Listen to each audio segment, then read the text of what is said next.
See how to control noise pollution. First, planning land used to reduce noise. Okay, so we have to focus on making tree-lined buffer zone between residential colonies and road with heavy traffic. Okay, it means that if 2 lanes of road are there, then we have to plant some tree between 2 lanes of road.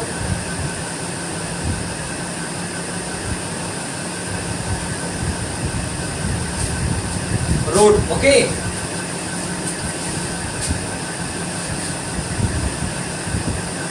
locating noise producing factories far away cities. We have to allocate, we have to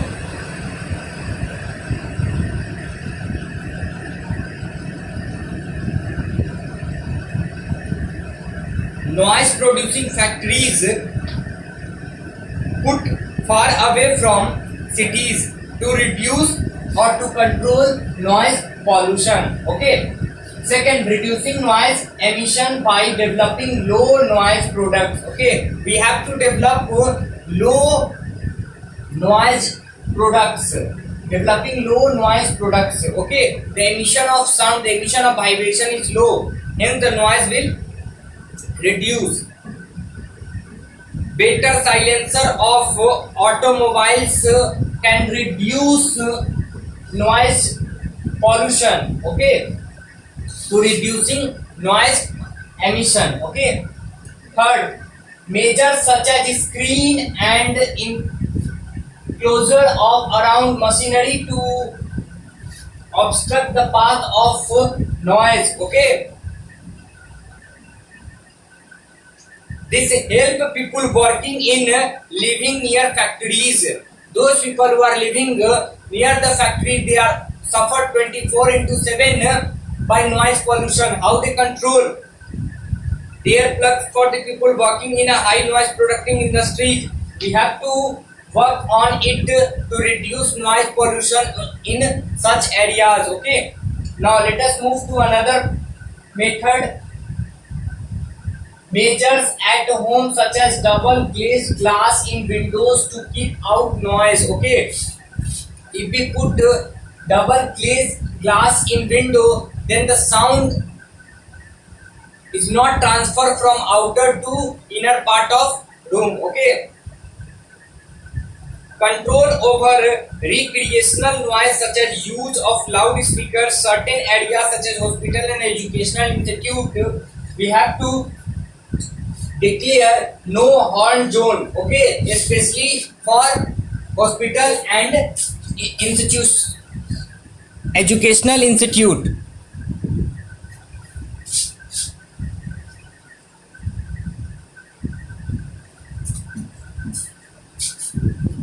Last, increase public awareness. All these things only and only will happen if people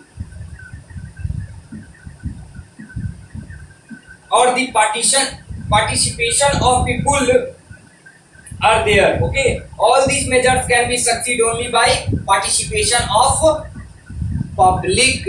Public awareness is the most important method to control noise pollution. Okay, so now this chapter is finished. This is the last topic of this chapter. In this chapter,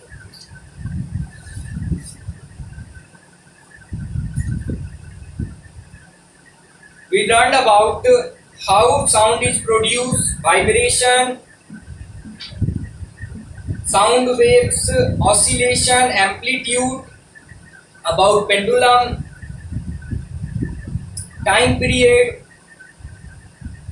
frequency, PSI unit of frequency, characteristics of sound, loudness, pitch, quality, fundamental harmonics, how sound travel, how we hear sound, what is the structure of systematic diagram of ear, what is the structure of ear, how sound is produced or travel and is heard, audible and inaudible sounds, Sound requires a medium to travel. We also see infrasonic and ultrasonic sounds. With the help of some activities, we observe sound requires a medium to travel, which can be solid, liquid, or gas. Then, after speed of sound, reflection and absorption of sound, echo, sound absorption, sound produced by humans, larynx, vocal cords, musical sound, noise, musical instrument, noise pollution, decibel, major source of noise pollution, and how to control noise pollution, including harmful effects of noise pollution. These all topics are covered in this chapter. You need to read twice this chapter, make notes, remember all the important facts whatever I taught you during last lectures of this chapter. Okay, in next part of this lecture we will start new chapter. Okay, let us see.